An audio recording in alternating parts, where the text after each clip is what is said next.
못자국만 저라 주가 참 평안을 내게 주시리 그 손 못자국만 저라 그 손 못자국만 저라 그 손 못자국만 저라 주가 널 지키며 인도하시리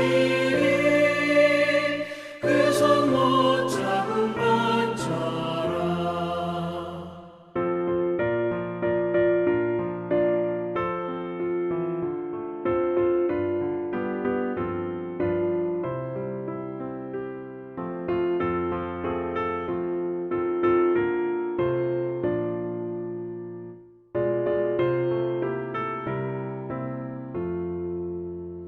내가 부활의 주 따라가려면 그 손 못자국만 저라 내가 주 안에서 길이 살리라 그 손 못자국만 저라 그 손 못자국만 저라 그 손 못자국만 저라 주가 널 지키며 인도하시리 그 손 못자국만 저라 너의 죄악의 짐 무거울 때에 그 손 못자국만 저라 마른 문 열고서 주를 모셔라 그 손 못자국만 저라 그 손 못자국만 저라 그 손 못자국만 저라 주가 널 지키며 인도하시리 그 손 못자국만 저라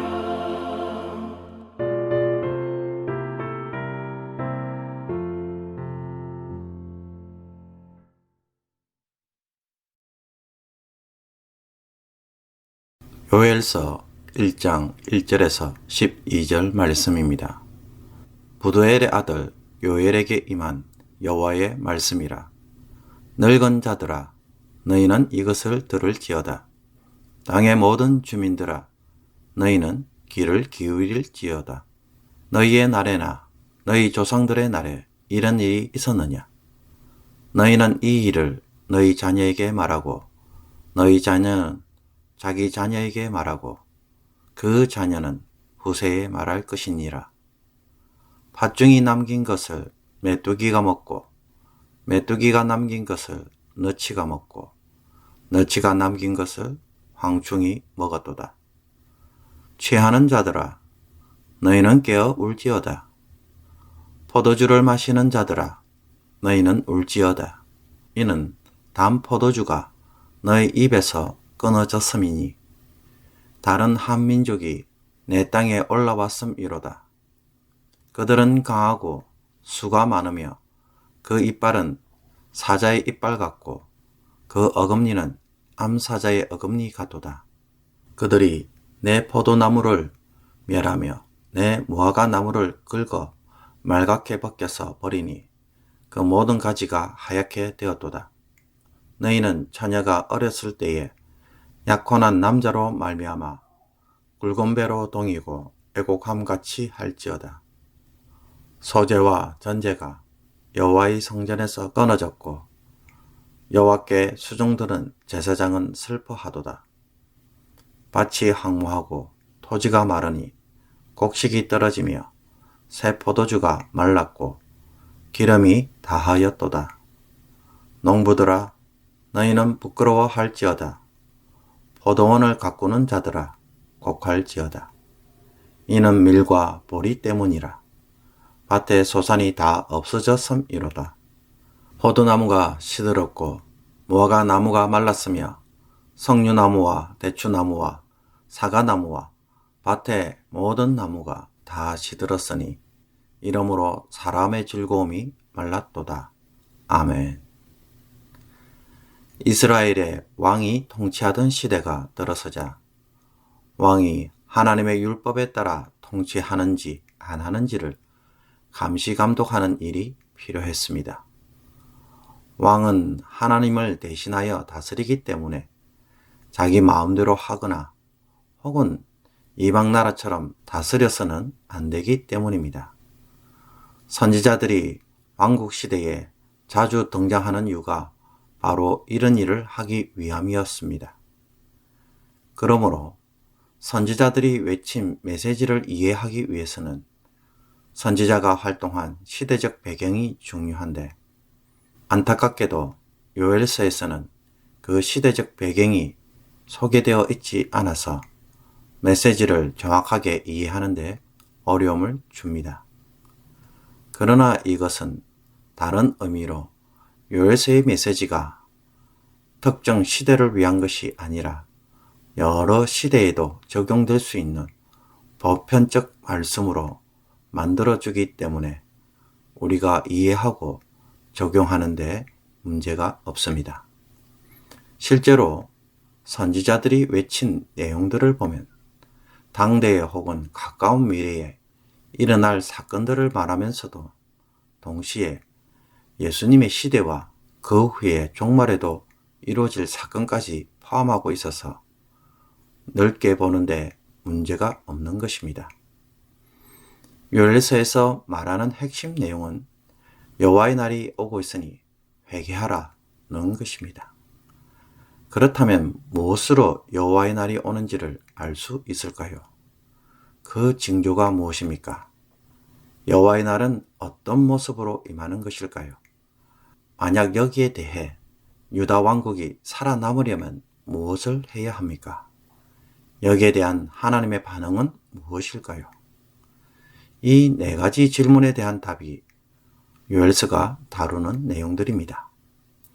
오늘 우리가 읽은 본문은 지금까지는 없었던 메뚜기 재앙을 소개하고 있습니다. 늙은 자들에게 물어보면 그런 일이 없었다라고 말할 것입니다. 일찍이 유례가 없었던 일입니다. 그렇다면 왜 이런 재난이 일어났는지 다시 묻게 될 것입니다. 이 재앙은 마치 사자가 공격하듯 난폭하고 잔인하게 찾아와서 밭은 황무하고 곡식은 땅에 떨어지고 모든 과일 나무들이 말라버렸습니다. 심지어 껍질까지 하얗게 벗겨버려 수년 동안 열매를 얻기가 어렵게 된 것입니다. 이 일은 농부들의 탄식으로만 끝나는 것이 아니었습니다. 하나님의 성전에서 매일 드려야 하는 소제와 전제 또한 드릴 수 없는 결과를 가져왔습니다.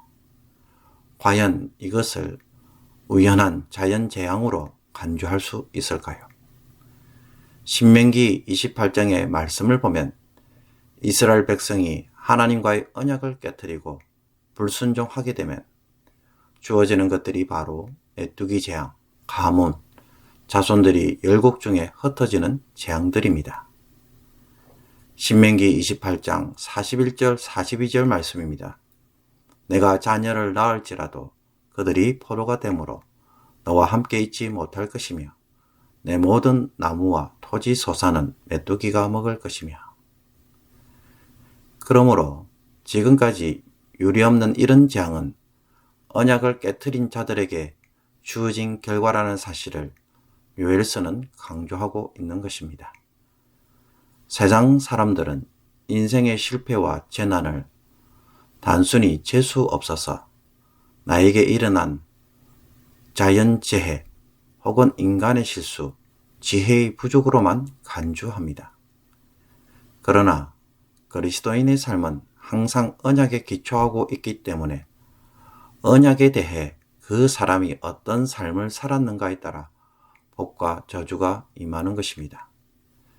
여기에 대해 성경은 다른 이유들 혹은 예외적인 것들이 있어서 획일적으로 단정하지 못하지만은 그러나 분명한 것은 성도의 삶은 언약에 대한 순종의 결과라는 것입니다.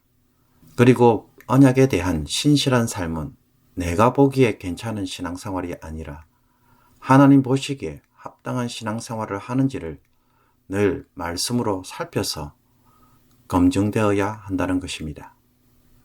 사실 오늘 본문에 등장하는 재앙은 곧 있을 여호와의 날에 대한 징조에 불과합니다. 2장부터 소개되는 여호와의 날은 구원의 날이 아니라 심판의 날로 찾아오기 때문에 그때 가서 회개를 한다면 이미 늦어버립니다. 그러므로 지금 고난을 겪는 이 순간이 바로 회개의 시간입니다. 회개할 기회를 주기 위해서 경고로 찾아오고 있음을 도리어 감사해야 하는 상황입니다. 마음이라도 범죄할까봐 지극히 작은 고난에 대해서도 영적 긴장감을 가지고 마음의 경계를 삼은 것은 욥이 하나님 앞에서 가졌던 신앙의 태도이기도 합니다. 우리에게 이러한 신앙 자세가 필요합니다. 연말에 여러 가지 분주한 일들로 사람들이 내뱉는 상처의 말들로 나도 모르게 싸우고 갈등하고 범죄하고 있는 모습은 없습니까? 그러한 작은 문제들과 고난을 통하여서 오늘 본문에 주신 말씀처럼 스스로 마음의 브레이크를 걸어서 하나님 앞에서 자기를 바로 세울 수 있는 시간이 되기를 원합니다. 하나님 앞에서 자기를 바로 세운다면 그것을 통하여서 우리는 더 큰 고난에 휩쓸려 가지 않고 하나님 앞에서 다시 긍휼을 입는 저와 여러분이 될 것입니다. 여러분의 삶에 작은 고난이 있다면 영적 브레이크가 될 수 있기를 주님의 이름으로 축복합니다. 기도 드리겠습니다. 하나님 아버지, 우리의 삶에 크고 작은 사건들로 우리의 마음이 갈라지고 무디어져서 남의 탓만 하고 살고 있지는 않는지 말씀으로 돌아봅니다. 하나님 앞에서 속히 돌이킬 수 있도록 마음의 경계를 도리어 삼게 하여 주옵소서. 회개의 영을 주사 하나님 앞에서 범죄함은 없는지 스스로 살피고 깨닫는 자가 되게 하여 주옵소서. 죄에 무딘 심정이 되지 않도록 날카롭게 깨달을 수 있도록 도와주옵소서. 병중에 있는 성도들을 사랑하사 마음의 위로를 주시며 치료의 강선을 보내사 치유하여 주옵소서. 속히 낫게 하여 주옵소서. 하나님은 우리의 위로의 하나님이시며 우리를 유일하게 구원하시는 분이심을 죄 백성들에게 오늘도 보여 주옵소서. 신실하신 주님을 오늘도 의지합니다. 죄 백성들에게 하나님께서 죄를 이길 수 있는 능력으로 찾아와 주시며 하나님의 능력을 의지하는 모든 이들에게 하나님의 은혜와 긍휼로 오늘도 평안한 중에 인도하여 주옵소서. 예수 그리스도의 이름으로 기도하옵나이다. 아멘. 주기도문으로 새벽기도회를 마치도록 하겠습니다. 하늘에 계신 우리 아버지여, 이름이 거룩히 여김을 받으시오며 나라의 마옵시며 뜻이 하늘에서 이룬 것 같이 땅에서도 이루어지이다. 오늘날 우리에게 일용할 양식을 주옵시고 우리가 우리에게 죄 지은 자를 사하여 준 것 같이 우리의 죄를 사하여 주옵시고 우리를 시험에 들게 하지 마옵시고 다만 악에서 구하옵소서. 대개 나라와 권세와 영광이 아버지께 영원히 있사옵나이다. 아멘.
주시며